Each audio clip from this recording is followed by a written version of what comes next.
She hadn't asked for much. Just a seat in the back row where she could watch her son accept his diploma without drawing attention to herself.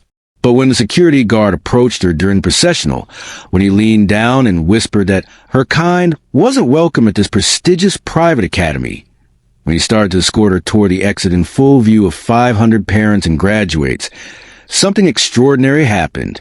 From scattered seats throughout the auditorium, 12 men in dress blues began to stand. They didn't speak, didn't identify themselves, didn't cause a scene. They just rose to their feet with the kind of silent authority that made everyone in the room realize they had gravely misjudged a woman being asked to leave. Welcome to those who left a trace. Before we dive into this powerful story of prejudice, hidden service, and the moment when a mother's sacrifice was finally recognized by those who understood its true cost, tell us in the comments which city you're watching from today. And if you believe that heroes come in forms that society doesn't always recognize, hit that subscribe button and help us honor those whose service transcends every boundary. The Whitmore Academy graduation ceremony was everything its reputation promised. The auditorium gleamed with polished wood and brass fixtures, filled with the kind of people who measure success in generations rather than years. Parents wore designer suits and expensive jewelry, their conversations punctuated by mentions of vacation homes and Ivy League colleges. The graduates themselves sat in perfect formation, their caps and gowns pressed to military precision, representing the future leaders of industry, politics, and society. Maria Santos had arrived early, choosing a seat in the very last row where she hoped to blend into the background. She wore her best dress, a simple black outfit she'd bought at a discount store 3 years ago for job interviews, and carried herself with the quiet dignity of someone who belonged anywhere, but understood she wasn't always welcome everywhere. Her thick black hair was pulled back in a neat bun, and she wore minimal makeup, trying to look respectable without drawing the kind of attention that might reflect poorly on her son. At 19, David Santos was about to become the first person in his family to graduate from high school, let alone from an institution as prestigious as Whitmore Academy. The scholarship that had brought him here 4 years ago was merit-based, awarded to students from underserved communities who demonstrated exceptional academic potential. He had earned it through perfect grades, volunteer work, and an essay about overcoming adversity that had moved the admissions committee to tears. What the essay hadn't mentioned, what David had never told his classmates or teachers, was the full extent of what his mother had sacrificed to make his education possible.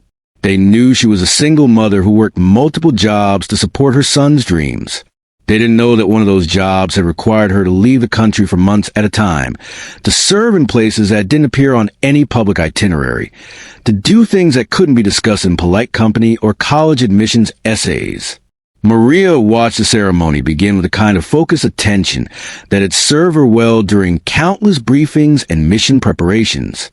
She noted the security arrangements, the crowd dynamics, the way important guests were seated according to carefully planned hierarchies.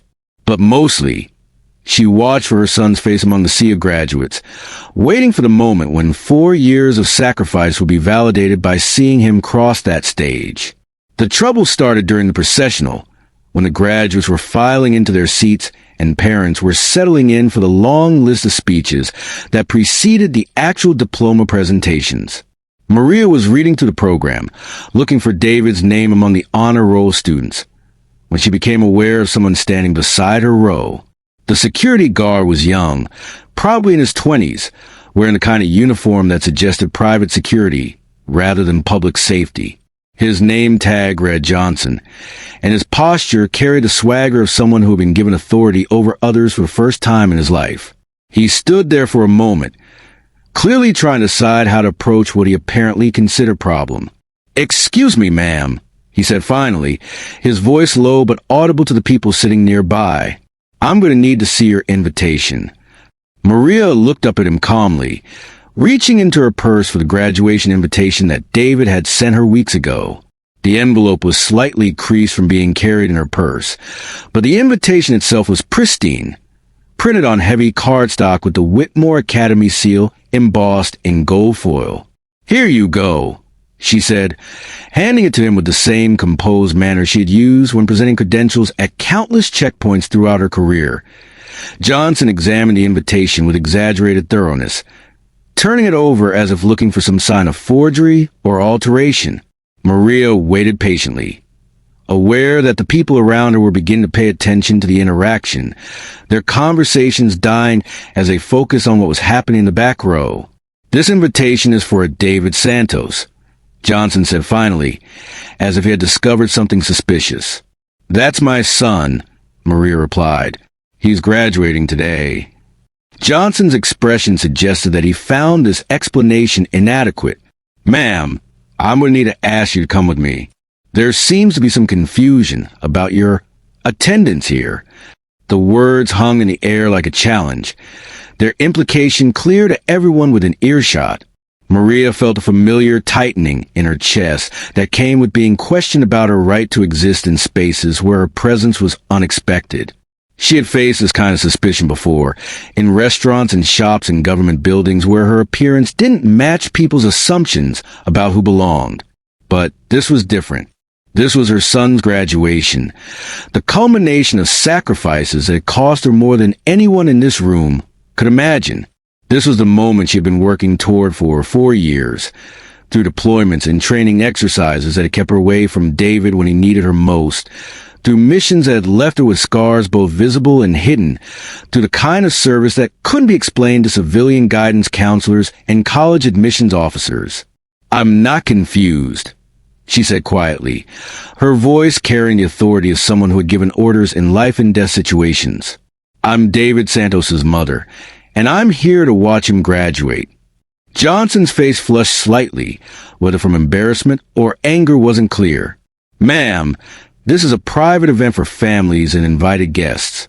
I'm going to need you to come with me so we can sort this out in private." Around them, conversations had stopped entirely. Parents who moments before had been discussing their children's college plans and summer internships were now watching a confrontation that was making everyone uncomfortable. Some looked embarrassed by what they were witnessing. Others seemed curious to see how the situation would resolve itself. A few appeared to approve of Johnson's actions, nodding slightly as if he was handling a problem they had noticed but been too polite to address themselves. Maria stood slowly, not because she was accepting Johnson's authority, but because she recognized that making a scene would reflect poorly on David. She had spent 4 years being careful not to embarrass him, not to draw the kind of attention that might make his classmates question whether he really belonged at Whitmore Academy. She wasn't going to compromise his graduation day by creating drama that people would remember longer than his academic achievements. "Fine," she said, gathering her purse and program. "Let's sort this out." But as she moved toward the aisle, something extraordinary began to happen throughout the auditorium. From seats scattered across the venue, men began to stand. Not all at once, not in coordination, but in a pattern that suggested recognition rather than coincidence. The first was a man in his 50s, sitting in the middle section with what appeared to be his wife and teenage daughter. He wore a navy blue suit that fit him with the precision of someone accustomed to uniforms, and when he stood, his posture carried the unmistakable bearing of military service. He didn't speak, didn't call out, didn't draw attention to himself. He simply rose to his feet and stood at attention, his eyes focused on Maria with the kind of recognition that transcended civilian introductions. A few seconds later, another man stood. This one was younger, maybe 40, sitting near the front with parents who looked like they belonged to the country club crowd that dominated Whitmore Academy events. But his reaction to seeing Maria being escorted out was immediate and unmistakable. He stood with the same military precision as the first man, his civilian clothes unable to conceal the bearing that marked him as someone who had served in specialized units. Then another, and another. Within 30 seconds, 12 men throughout the auditorium were standing at attention, their civilian clothes and scattered seating unable to disguise what was becoming obvious to everyone present. These men knew exactly who Maria Santos was, and their recognition was changing the entire dynamic of what had seemed like a simple security issue. Johnson stopped walking, confused by the unexpected development. He looked around the auditorium, trying to understand why a dozen men had suddenly decided to stand during what should have been a routine removal of someone who didn't belong. The The parents around him were equally confused, their attention shifting from Maria to the standing men and back again, trying to process what was happening. "What the hell?" Johnson muttered, his authority undermined by circumstances he didn't understand. One of the standing men, the older one in the middle section, spoke for the first time. His voice carried easily across the now silent auditorium, trained to project authority without shouting. "Son," he said, addressing Johnson with the kind of calm certainty that made everyone listen, "I think you need to understand exactly who you're escorting out of this building." Johnson turned toward the voice, his confusion evident. "Sir, this is a private event. I'm just doing my job, making sure only authorized guests are present." The man's smile was small and controlled. "Ma'am," he said, now addressing Maria directly, "would you mind if I introduce you to people here who don't seem to know who you are?" Maria looked at him for a long moment, recognizing something in his bearing that told her he had served in the same community she had faced the same challenges, and carried the same responsibilities. She had spent 4 years trying to avoid exactly this kind of attention, this kind of recognition that would inevitably lead to questions she couldn't answer and conversations she preferred not to have. But her son was about to graduate, and she was being asked to leave because someone had decided she didn't belong. The careful anonymity she had maintained was already compromised.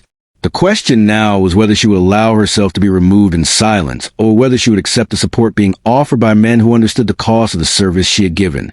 "I think," she said finally, "that might be helpful." The man nodded and stepped into the aisle, his movement causing a ripple of attention throughout the auditorium. When he spoke again, his voice carried the authority of someone accustomed to addressing large groups in high-stakes situations. "Ladies and gentlemen, my name is Commander Michael Torres, United States Navy retired. I had the honor of serving with this woman in places and situations that I cannot discuss in detail, but which require the highest levels of skill, dedication, and personal sacrifice that our nation asks of its service members." A murmur ran to the crowd as parents began to understand that they were witnessing something far more significant than a simple security misunderstanding.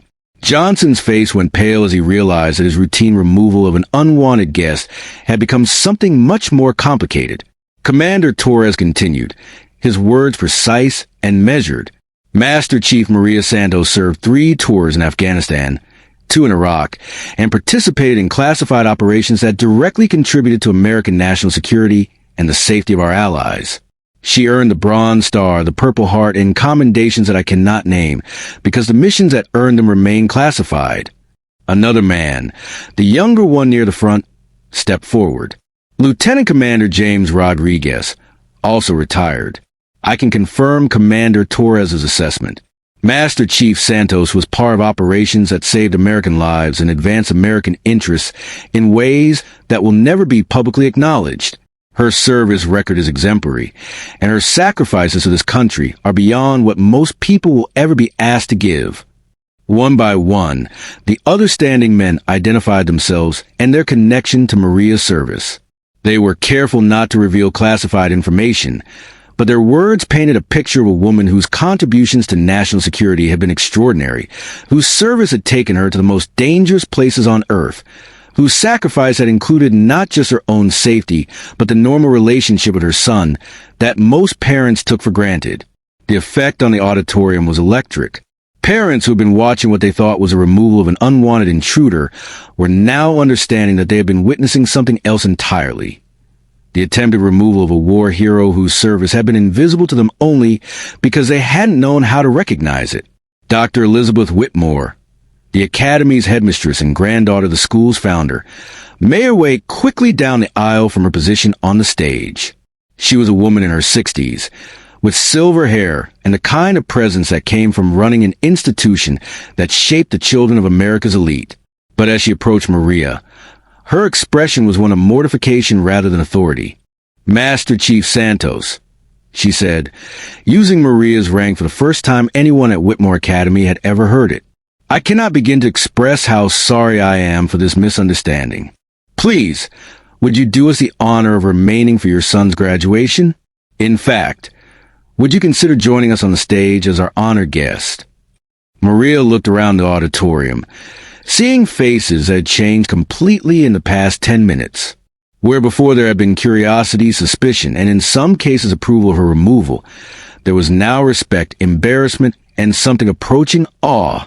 The carefully maintained anonymity that had protected her and David from unwanted attention was gone, replaced by recognition that would follow them both for years to come. But David was still sitting with his graduating class, and this was still his day. Whatever personal cost came from this exposure, her son's achievement was more important than her preference for privacy. "Thank you," she said to Dr. Whitmore. "I would be honored." The walk from the back of the auditorium to the stage became something approaching a ceremony. The 12 Navy veterans maintained their positions at attention as Maria passed, each offering a subtle nod of recognition and respect.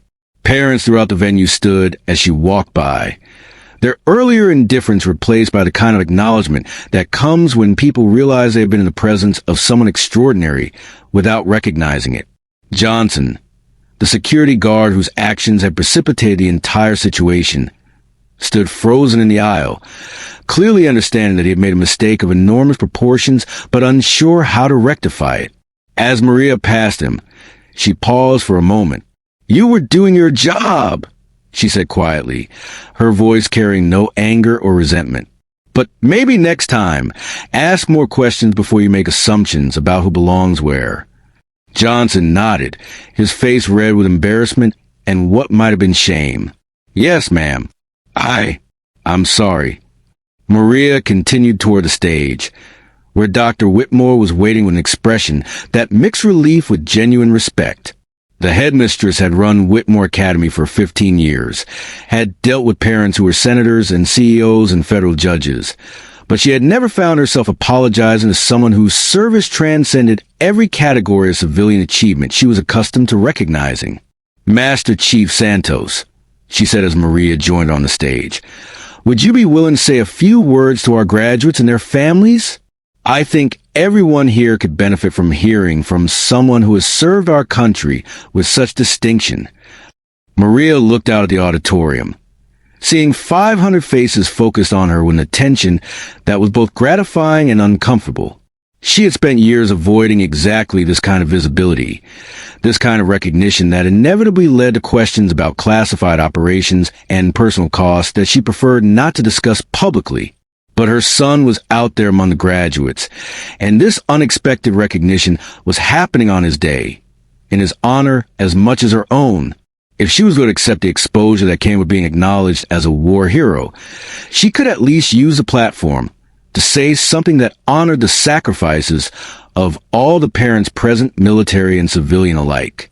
"Thank you," she said, stepping to the podium with the same calm presence she had used when briefing senior officers on mission outcomes.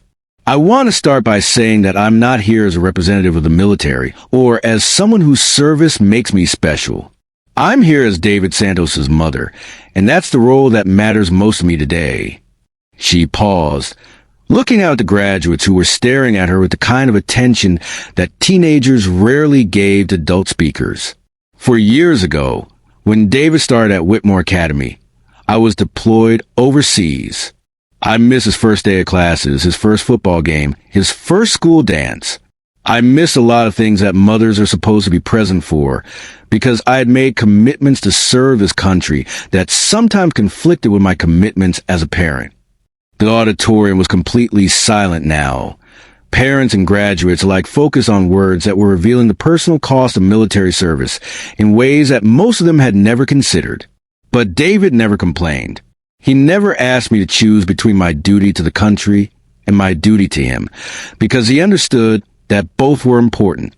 He learned to be independent, to solve problems on his own, to find strength in situations that other kids his age never have to face. He learned these things not because I taught them to him directly, but because my service required him to learn them. Maria's voice remained steady, but her words carried emotional weight that resonated throughout the room. Parents who had been focused on their children's college applications and summer internships were now thinking about the sacrifices that military families made every day, sacrifices that often went unrecognized by the communities that benefited from them. Today, David is graduating with honors from one of the finest educational institutions in the country. He's done this through his own hard work, his own dedication, his own refusal to let circumstances define his limitations. But he's also done it because he learned from my service that sometimes we have to sacrifice immediate comfort for long-term goals, that sometimes we have to serve something larger than ourselves, that sometimes the most important victories are the ones that no one else notices. She looked directly at the graduating class, her attention focusing on her son for the first time since taking the stage. David, I'm proud of you not just because you're graduating today, but because you've learned to serve others, to lead by example, to find strength in adversity. Those are the lessons that matter most, whether you're serving in the military or serving in any other capacity that makes the world better. The applause that followed was different from the polite recognition that usually marked graduation ceremonies. It was sustained, emotional, and led by the 12 veterans who had stood up for her earlier, but now joined by every parent and graduate in the auditorium. People were crying, not just from Maria's words, but from the recognition of sacrifices they had never considered, service they had never acknowledged, strength they had never recognized. Dr. Whitmore returned to the podium as the applause died down, her own eyes bright with unshed tears. Master Chief Santos, thank you for those words and for your service. And thank you for raising a son who embodies the values that Whitmore Academy tries to instill in all our students. The ceremony continued with a formal presentation of diplomas, but the atmosphere had been permanently altered by what had happened in the preceding hour. Parents who had never spoken to each other found themselves in conversations about military service and family sacrifice. Graduates who had seen their education as a stepping stone to personal success were now thinking about service to others and responsibilities that transcended individual achievement. When David Santos' name was called, the response in the audience was extraordinary. The applause was thunderous, led by the 12 veterans, but joined by every person present, acknowledging not just his academic achievement, but the unique challenges he had overcome to reach this moment. As he crossed the stage to receive his diploma, he looked up at his mother standing beside Dr. Whitmore, and for the first time in 4 years, she didn't have to worry about whether her presence was an embarrassment to him. After the ceremony, as families gathered for photographs and congratulations, Maria found herself surrounded by people she had never met, but who wanted to thank her for her service and share their own connections to military families. The conversations were genuine and respectful, led by parents who were genuinely curious about military life and genuinely grateful for sacrifices that service members made on their behalf. Commander Torres, the first veteran who had stood up for her, approached with his wife and daughter. "Master Chief," he said, "my daughter is planning to attend the Naval Academy next year. Would you be willing to talk with her about what service really means? I think she could benefit from hearing your perspective." Maria looked at the young woman, probably 18 years old, with the kind of serious expression that suggested she was considering military service for the right reasons rather than just family tradition. "I'd be happy to," she said. "Service takes many forms, and the most important thing is understanding why you want to serve and what you're willing to sacrifice to do it well." Similar conversations continued throughout the afternoon, as Maria found herself in the unexpected role of representing military service to a community that had rarely interacted directly with service members. The anonymity she had carefully maintained was completely gone, replaced by a visibility that brought both opportunities and responsibilities she hadn't anticipated. But as she watched David receiving congratulations for his classmates and teachers, as she saw him introducing her to friends who had never known about her military service, as she observed the pride in his face when people acknowledged her contributions to national security, Maria realized that losing her anonymity might be worth the price if it helped people understand the realities of military service and the sacrifices that military families made. The reception that followed the graduation ceremony became an extended conversation about service, sacrifice, and the complex relationships between military and civilian communities. Maria found herself answering questions about deployment schedules and military culture, about the challenges of single parenthood during wartime, about the transition from military to civilian life, and the ongoing responsibilities that veterans carried long after their active service ended. She was careful not to discuss classified operations or reveal information that could compromise ongoing missions. But she was able to share enough about her experience to help civilians understand the personal cost of military service and the pride that came with serving something larger than individual interests. Dr. Whitmore, who had spent the afternoon apologizing privately to Maria for the security incident, approached her as the reception was winding down. Master Chief Santos, I want to make you an offer. Whitmore Academy has a speaker series for our students, bringing in experts from various fields to talk about leadership and service. Would you consider being one of our regular speakers? I think our students could benefit enormously from hearing about your experiences and your perspective on leadership under pressure. Maria considered the offer carefully. Speaking engagements would mean more exposure, more questions about her service, more opportunity for her past to intersect with David's future in ways that might not always be comfortable. But they would also mean opportunities to share lessons that had been hard-earned, to help young people understand the realities of service and leadership, to contribute to the education of future leaders in ways that extended beyond her own son's graduation. I think I'd like that, she said finally. With some conditions about what I can and cannot discuss, I think there are lessons from military service that would be valuable for your students.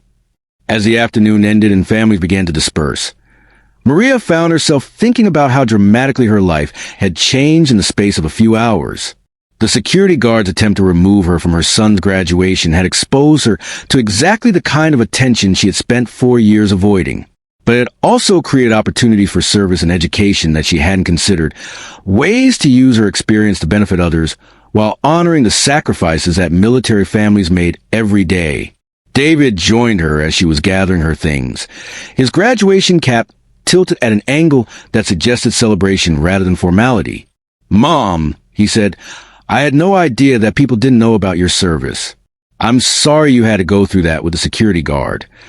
Maria looked at her son, seeing not just the graduate he had become, but the young man who had grown up with the unique challenges and privileges that came with being a military child. "David, what happened today wasn't your fault, and it wasn't really about me. It was about assumptions that people make when they don't understand that service members come in all forms and that military families make sacrifices that aren't always visible. Are you going to be okay with people knowing now? I know you like keeping that part of your life private." Maria smiled, feeling a sense of relief that surprised her. "I think I'm going to be fine. Maybe it's time for people to understand what military service really looks like, and maybe I can help with that understanding." As they walked toward the parking lot, Maria reflected on the unexpected turn her day had taken. She had arrived at Whitmore Academy hoping to watch her son graduate without drawing attention to herself. She was leaving as someone whose service had been publicly acknowledged, whose story had touched people who had never considered the realities of military life, whose future would now include opportunities to serve in ways she hadn't anticipated. The security guard mistake had ended her anonymity, but it had also opened doors to service and education that might honor her military experience while helping others understand the cost and value the sacrifices that service members made. Sometimes, she thought, the most important victories came from situations that initially looked like defeats. David Santos graduated from Whitmore Academy that day with academic honors, and the pride of a mother whose service had finally been recognized by the community that had benefited from it. But more importantly, he graduated with the understanding that service takes many forms, that strength often comes from unexpected sources, and that the most important lessons are sometimes learned not from textbooks, but from watching people live with dignity under pressure. And Maria Santos learned that sometimes the privacy we think we need is less important than the recognition that others need to see, that military service is honored most completely when it's understood rather than hidden, and that the sacrifices made in service to others are worth sharing if they help people understand what service really means. The 12 veterans who had stood up for her that day became lifelong friends, men who understood the cost of her service, and who continued to support her as she navigated the balance between privacy and public recognition that defined post-military life for so many veterans.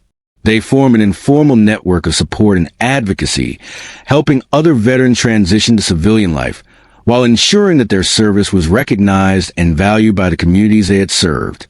The security guard, Johnson, was quietly reassigned to duties that didn't involve interaction with the public, but not before receiving training about implicit bias and the importance of treating all people with dignity regardless of their appearance or perceived social status.